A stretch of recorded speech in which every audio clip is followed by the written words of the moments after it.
ඔයාට ඉංග්‍රීසි කතා කරන්න අවශ්‍යම දේ මොකක්ද? ඉංග්‍රීසි කතා කරන්න අවශ්‍යම වාක්‍ය දැනගෙන ඉන්න එක. වාක්‍ය නිකන් කියවුවට විතරක් වැඩක් නෑ. ඒක ඔයාගේ ජීවිත අත්දැකීමක් කරගත්තේ නැත්තම්. අදත් මම ඔයාට වාක්‍ය 25ක් අරගෙන ආවා. මේ වාක්‍ය 25 ඔයා සිංහලෙන් හිතන වාක්‍ය 25ක්ම තමයි. ඒක මම ඉංග්‍රීසියෙන් කොහොමද කතා කරන්න කියලා මේ වීඩියෝ එකේ උගන්වනවා. ඒක නිසා වීඩියෝ එකත් එක්ක ඉවර වෙනකන් එකතු වෙන්න. මේ වීඩියෝ එක බලලා ඉවර වෙනකොට මේ වාක්‍ය 25 ඔයාගේ ජීවිතයට එකතු කරගන්න පුළුවන්. Number 1. I think that's a really stupid idea. idea එකක් කියන්නේ අදහසකට. stupid කියලා කියන්නේ මෝඩ කියන එක. really stupid කියන්නේ හුඟක්ම මෝඩ. ඇත්තටම මෝඩ. මම හිතන්නේ that is කියන එක තමයි මෙතන that's වෙලා තියෙන්නේ. I think that's a really stupid idea. මම හිතන විදියට ඒ අදහස නම් හරිම මෝඩ අදහසක්. අපේ ජීවිතේ ඕන තරම් අපිට අදහස් ඇවිල්ලා තියෙන කරන්න බැරි දේවල් සම්බන්ධයෙන්. ඉතින් එහෙම වෙලාවට ඔයා කියනවා නේද මං හිතන්නේ ඒක නම් ගොඩක් මෝඩ අදහසක් කියලා. ඉතින් ඉංග්‍රීසි වලින් කියන්නේ I think that's a really stupid idea කියලා. Number 2. A lot of cancers can now be treated successfully. Lot of cancers කියලා කියන්නේ ඕගොල්ලෝ දන්නවා කැන්සර් එකක් කියන්නේ පිළිකාවකට. හුඟක් පිළිකා අද වෙනකොට හොඳ කරන්න පුළුවන් කියලාත් ඔයාලා දන්නවා. මේක කොහොමද ඉංග්‍රීසි වලින් කියන්නේ? ඉංග්‍රීසි වලින් කියන අදහස ගන්නෙ මෙන්න මේ වාක්‍යයෙන්.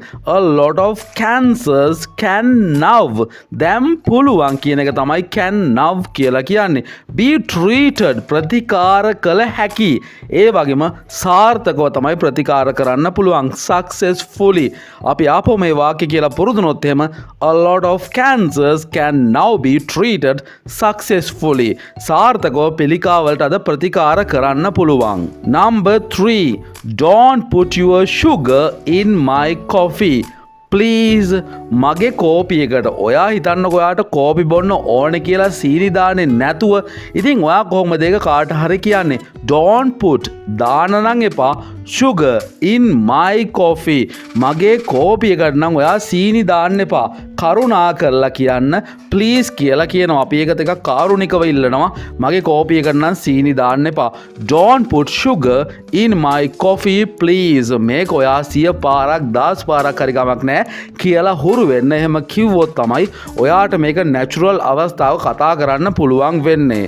Number 4. Can you suggest another solution? Can you suggest ඔයාට පුළුවන්ද යෝජනා කරන්න විසඳුමක් කියන්න suggest කරනවා කියන්නේ අපි මොකක් හරි යෝජනාවක් කරනවා කියන එක මෙහෙම කරමු කියන එකට තමයි suggest කරනවා කියන්නේ. Can you suggest another solution? හිතන්නකෝ ප්‍රශ්නයකට විසඳුම් කිහිපයක් තියෙනවා. පළවෙනි විසඳුම හරියන්නේ නැහැ. තවත් විසඳුමක් ඔයාට පුළුවන්ද සජෙස්ට් කරන්න.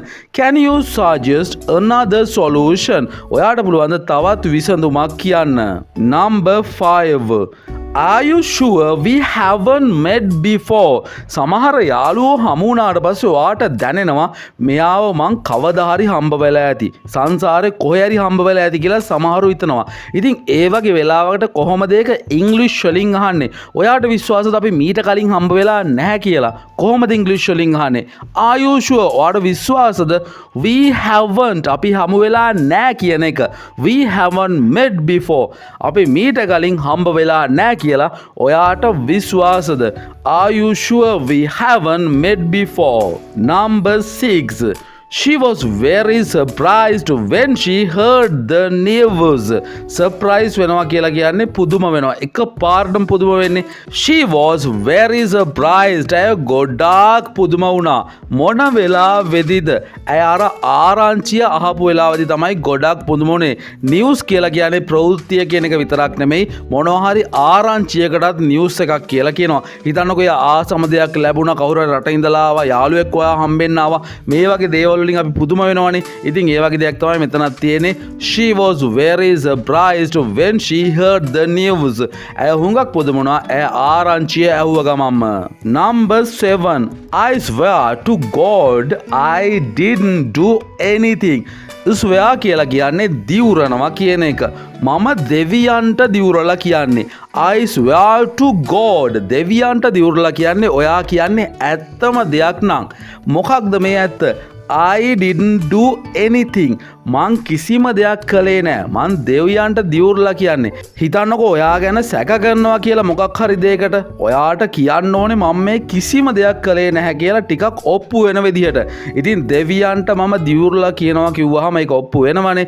I swear to God I didn't do anything. මම කිසිම දෙයක් කළේ නෑ. මං දිවුරලා කියනවා දෙවියන්ට. Number 8.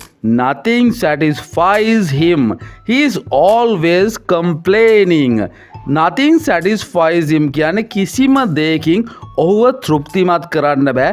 ඔහු සතුටට පත් වෙන්නේ නෑ කියන එක. ඔහු හැම වෙලේම කරන්නේ චෝදනා කරන එක. මොකක් හරි වැරද්දක් දැකලා ඒක චෝදනා කරන එක තමයි හැම වෙලේම කරන්නේ. මෙහෙමයි ඕන තරම් අපේ සමාජයේ ඉන්නවා. ඉතින් ඒ වගේ කෙනෙක්ට කියන්න හොඳම වාක්‍යයක් තමයි මේක.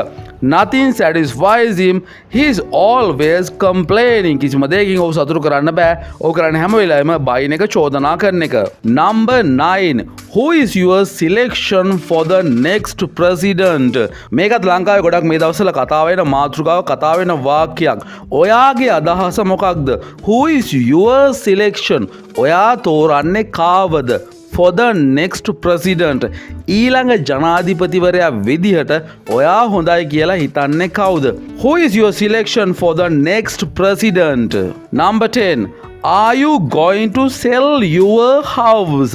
Are you going to කියන වාක්‍යයේ තේරුම තමයි ඔයා මොනවා හරි කරන්න යනවා නම් ඔයා ඒක කරන්නද යන්නේ කියන එක තමයි අපි are you going to කියලා අහන්නේ. Are you going to sell your house? Sell your house කියන්නේ ගේ විකුණනවට. ඔයා ගේ විකුණන්නද යන්නේ? Are you going to sell your house? ප්‍රශ්නයක් අහනවා ඔයා ඔයාගේ ගේ විකුණන්නද යන්නේ. ඔයාට හරියටම උත්තරයක් දෙන්න බෑ. ඔයාට පුළුවන් සමහර විට කියලා කියන්න. ඉතින් ඉංග්‍රීසි වලින් සමහර විට කියන්නේ maybe කියන එක. ඔව් වෙන්න පුළුවන්. Are you going to sell your house? Maybe. Number 11. Please send me all the relevant information. Please send me කියලා කියන්නේ මට එවන්න කරුණා කළා. All ඔක්කොම the relevant information කියන්නේ relevant කියන්නේ අදාළ තොරතුරු කියන එක. ඔයා මොකක් හරි වැඩක් කරනවා නම් ඒ වැඩේට අදාළ data information තියෙනවා තොරතුරු තියෙනවා ඒවා ඔක්කොම මට එවන්න. Please send me all the relevant information.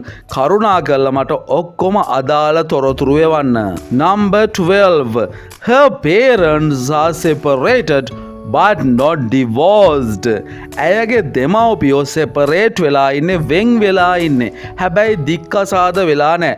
මොකක්ද මේකේ තේරුම? divorced වෙනවා කියලා කියන්නේ නීතියෙන්ම වෙන් වෙනවා. හැබැයි separate වෙලා ඉන්නවා කියලා නීතියෙන් වෙන් වෙන්නේ නැතුව වෙනම ජීවත් වෙන එකට. ඇයගේ දෙමව්පියෝ separate වෙලා ඉන්නේ හැබැයි දික්කසාද වෙලා නැහැ. Her parents are separated but not divorced. Number 13. I'm seriously thinking about deleting my Facebook account. Seriously කියන්නේ මම මේක ගැන බරපතලව තදින්ම හිතනවා කියන එක. මම ඇත්තටම හිතනවා මොකක් ගැනද? Deleting my Facebook account. ඔයාගේ Facebook account එක delete කරනවා කියන එක ලේසි දෙයක් නෙමෙයිනේ. ඒකෙන් ඔක්කොම සම්බන්ධතා නැති වෙන්න පුළුවන්. ඒක ටිකක් බැරෑරුම් තීරණයක් වෙන්න පුළුවන්. ඉතින් මම seriously ගැන හිතනවා. I'm seriously thinking about deleting my Facebook account. Number 14. I visited several foreign countries.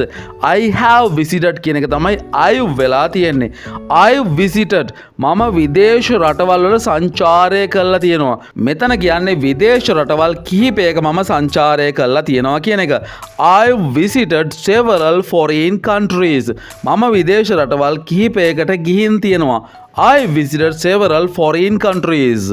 Number 15. You will be severely punished if you break the law. ඔයා මේකේ නොදන්න වචනයක් තියෙන්න පුළුවන්. Severely කියන එක. Severely කියන්නේ බරපතල විදියට ඔයාට දඬුවම් ලැබේවි. You will be severely punished. ඔයාට දඬුවම් දෙයි බරපතල විදියට ඔයා නීතිය කැඩුවොත් නීතිය ගන්නවට ඉංග්‍රීසි වලින් කියන්නේ break the law කියලා. You will be severely punished if you break the law. ඔයාට තදින්ම දඬුවම් ලැබෙනවා නීතිය කැඩුවොත් නම්. Number 16. I don't like his shallow personality. I don't like කියන්නේ මම කැමති නැහැ කියන එක ඔයා ඒක දන්නවා. shallow personality එක කියන්නේ මොකද්ද? shallow කියලා කියන්නේ වගකීම් සහගත නොවන කිසිම දෙයක් ගැන serious හිතන්නේ නැති හැමදේම joke එකකට ගන්න කෙනෙක්ට කවුරුත් කැමති නැහැනේ. ඉතින් මෙතන කියන්නේත් ඒ වගේ දෙයක්. I don't like his shallow personality. මම කැමති නෑ ඔහුගේ වගකීමක් නැති පෞරුෂ ලක්ෂණයට. Number 17. They share the housework equally between them. equally කියන්නේ සමානව කියන එක. share කරගන්නවා කියන්නේ හුවමාරු කරගන්නවා. හිතන්නකෝ ගෙදර වැඩ කරන්න තියනවා කියලා. ගෙදර කරන වැඩ ඒ දෙන්න සමානව බෙදාගෙන තියෙන. හිතන්නකෝ husband and wife වෙන්න පුළුවන්. ඒගොල්ලෝ ගෙදර වැඩ සමානව බෙදාගෙන කරනවා. They share the housework equally between them. Number 18. Did the test result shock you? Test result එකක් කියලා කියනවා විභාගයක් ලිව්වා නම් ඒ ප්‍රතිඵල ගැන. ඒ ප්‍රතිඵල වලින් සමහරු කම්පණයට පත් වෙනවා. අපි ෂොක් වෙනවා කියලාම තමයි කියන්නේ.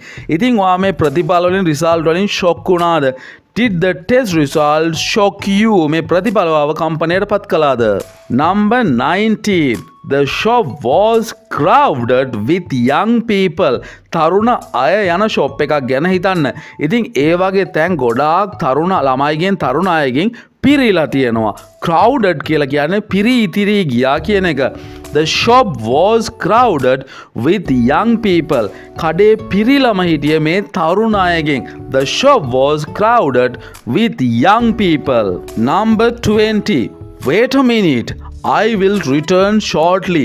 Wait a minute කියන්නේ පොඩ්ඩක් ඉන්න විනාඩියක් ඔහොමම ඉන්න. I will return. Return කියන්නේ ආපහු හිටිය තැනට එනවා. හිටිය තැනට ලබා දෙනවා කියන එක. මෙතෙන්දී කියන්නේ මිනිස්සෙක්නේ හිටිය තැනට ආපහු එනවා. ඉක්මනින්. shortly කියලා කියන්නේ ඉක්මනින් මං ආපහු එන්නම් කියන එක. Wait a minute. විනාඩියක් ඉන්න. I will return shortly. මම ඉක්මනින් ආපහු මෙතෙන්ටම එන්නම්. 21. Give me one reason why I should believe you. මට එකම එක හේතුවක් කියන්න ඇයි මම ඔයාව විශ්වාස කරන්න ඕනේ කියලා. මේ වගේ දේවලුත් අපේ සමාජයේ ඕන තරම් තියෙනවානේ. Give me one reason. එක හේතුවක් දෙන්න, එක හේතුවක් කියන්න. Why I should believe you. මං ඇයි ඔයාව විශ්වාස කරන්න ඕනේ. Give me one reason why I should believe you. Number 22. I'm sorry for shouting at you. ඔයා යාළුවෙට හරි කාට හරි බයිනවා. එක පාරටම කෑ ගහනවා. ටිකක් වෙලා ගියාට පස්සේ ඔයාට තේරෙනවා අපරාධනේ මම මෙයාට කෑ ගැහුවේ. අපරාධනේ මම මෙයාට බැන්නේ. ඔයාට පුළුවන් මේ විදියට කියලා සමාව ගන්න කාරුණික විදියට. I'm sorry for shouting at you. ඔයාට කෑ ගැහුවට මට සමාව වෙන්න. ආපහු සැරයක් කියන්න. Say it again. I'm sorry for shouting at you. Number 23. I couldn't answer the phone because I was in the shower. ඔයාට ෆෝන් එක ආන්සර් කරන්න බැරි වෙනවා නම් ඔයාට ඒක ඉංග්‍රීසි වලින් මේ විදිහට කියන්න පුළුවන්. ගොඩක් අය නනා ඉන්නකොට කෝල් එනවනේ. ඉතින් ඇත්තටම එතකොට ආන්සර් කරන්න බෑනේ. ඉතින් කොහොමද ඉංග්‍රීසි වලින් කියන්නේ? I couldn't answer the phone. මට ෆෝන් එක ආන්සර් කරන්න බැරි වුණා. ඒකට හේතුව තමයි මම වොෂ් එකක් දාන ගමන් හිටියේ නාන ගමන් හිටියේ. Because I was in the shower. I couldn't answer the phone because I was in the shower. Number 24. Something similar happened to me a few years ago. මේ වගේම දෙයක් සිද්ධ වුණා. Something similar happened to me. අවුරුදු ගානකට කලින්. ඔයාට මෙහෙම දේවල් වෙලා තියෙනවද?